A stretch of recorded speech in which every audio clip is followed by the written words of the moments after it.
자, 안녕하세요, 여러분. 오늘은 이태준 작가의 정말 아름다운 수필이죠. 파초라는 작품을 같이 한번 깊이 들여다볼 거예요.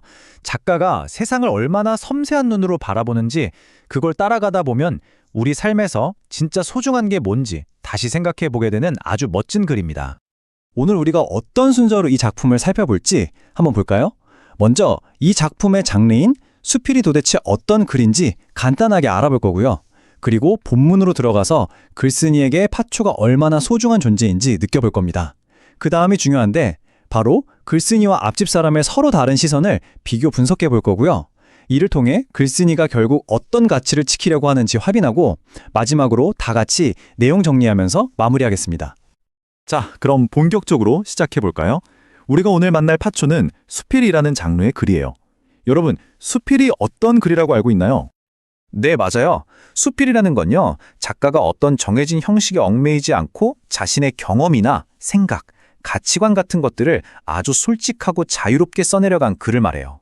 그래서 수필을 읽는다는 건 마치 작가의 마음속을 그대로 들여다보는 것과 같아요. 그래서 우리가 이 작품을 읽을 때 가장 중요하게 봐야 할 건 바로 작가 이태준이 어떤 사람이고 세상을 어떻게 바라보는지 그 태도를 발견하는 거예요.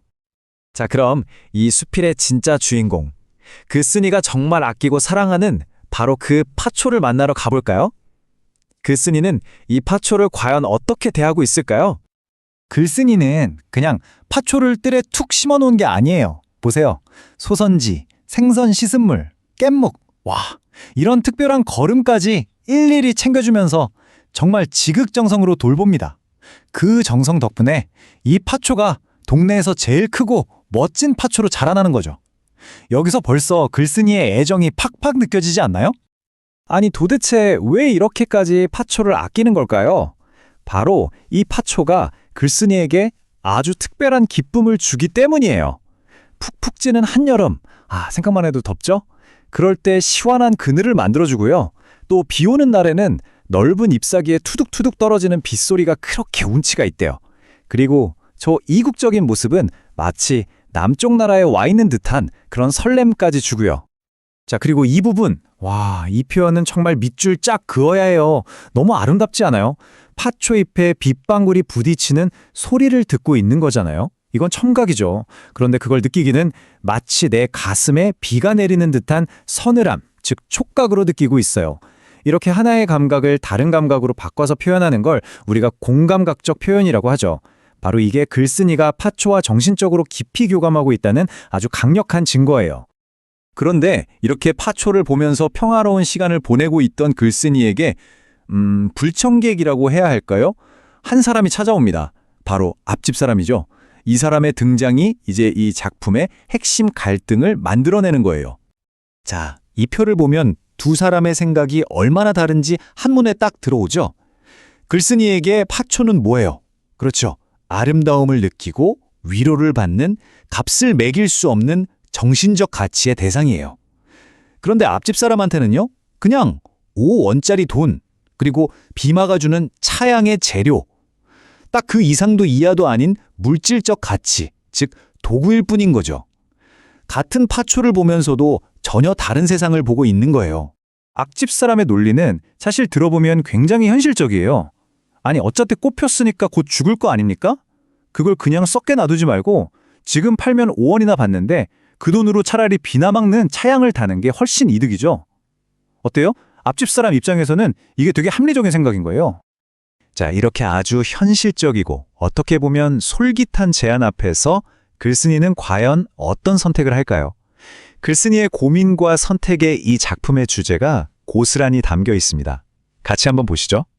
바로 이 대사, 이게 글쓴이의 가치관을 압축해서 보여주는 말이에요.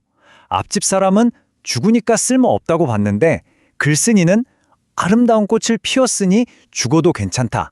오히려 그건 영광스러운 일이다. 라고 생각하는 거예요. 죽음을 끝이나 손실이 아니라 생명의 자연스러운 과정으로 그 자체로 가치 있게 보고 있는 거죠. 정말 다른 차원의 생각이죠. 여기서 또 중요한 점이 있어요. 글쓴이가 앞집 사람을 막 저 속물 이러면서 무작정 비난하지 않아요. 오히려 그 시대를 살던 보통 사람들의 생각이 그랬다는 걸 이해하고 있습니다. 소를 평생 부려먹다가 늙으면 팔아서 고기로 먹는 게 당연했던 것처럼 모든 걸 쓸모, 즉 실용적인 가치로만 따지는 게 그 당시의 보편적인 생각이었다는 걸 아는 거죠. 하지만 그 사람을 이해하면서도 마음 한편이 아파옵니다.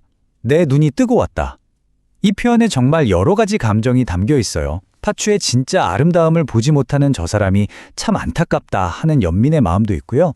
또 그런 삭막한 세상 속에서도 나는 내 소중한 파추를 꼭 지키고 싶다 하는 그런 애틋함. 이런 복잡한 마음 때문에 눈시울이 뜨거워진 거예요. 자, 이제 거의 다 왔습니다. 이 작품을 통해 우리가 꼭 기억해야 할 점이 뭔지 한번 정리해 볼까요? 제가 간단한 질문 하나 내볼게요. 다 같이 생각해 봅시다. 앞집 사람이 끝내 이해하지 못한 파초의 진정한 가치는 무엇이었을까요? 잠시 멈춤. 네, 다들 생각했죠? 맞습니다. 바로 돈으로는 계산할 수 없는 정신적 가치예요. 그 아름다움 자체, 그리고 자연과 교감하면서 얻는 마음의 위로와 평화, 이런 것들이죠.